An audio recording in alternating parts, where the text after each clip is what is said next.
এত কেক বানাচ্ছে কারা? কেক তো দেখি ভ্যান গাড়ি লোড অলরেডি। হয়েছে কি, গত 2 দিন কেক আইসা সবাই ফেরত যাচ্ছে, কেউ কেক পাচ্ছে না, বুঝছেন? সব বেকারি ঢাকার কি আপনি বুক নিচ্ছেন কিনা? না না, বিষয়টা হচ্ছে এরকম না।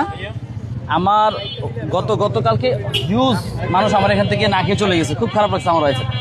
বাসায় গিয়ে বলতেছে যে ও তো 2জন হেল্পিং হ্যান্ড আছে, ওদেরকে বলছে যে আমার এখন একটু গেস্ট বাড়ছে, সুন্দর করে বুঝাই বলছে তোমরা একটু কষ্ট করো 2টা দিন, এই সপ্তাহটা হয়তো একটু জাম দিতে পারে, তোমরা সারা কাজ করো, আমিও কাজ করব। ভাবিকে কতজন হেল্প করছে? কতজন এখন? 2জন আগে থেকেই। আসলে কি সম্ভব 2জনে এত কেক বানানো? 2জন হেল্পিং হ্যান্ড আছে, প্লাস হচ্ছে গিয়ে উনি। কেক তো আমাদের ওভেনে বানানো হয়, হ্যাঁ। আর হচ্ছে গিয়ে আপনার ইয়েগুলো হচ্ছে সবকিছু তো ওভেন মিটার সবকিছু আমাদের মেশিনই হচ্ছে, জাস্ট ডেকোরেশনটা হচ্ছে গিয়ে আমার ওয়াইফ নিজে করে। আজকে কতগুলো বানিয়েছেন? আজকে আলহামদুলিল্লাহ 40টা কেক নিয়ে আসছি, আর 10টা কেক বাসায় আছে, হ্যাঁ। যদি আলহামদুলিল্লাহ এদিক থেকে যদি একটু কমে যায় তখন আবার নিয়ে আসবো।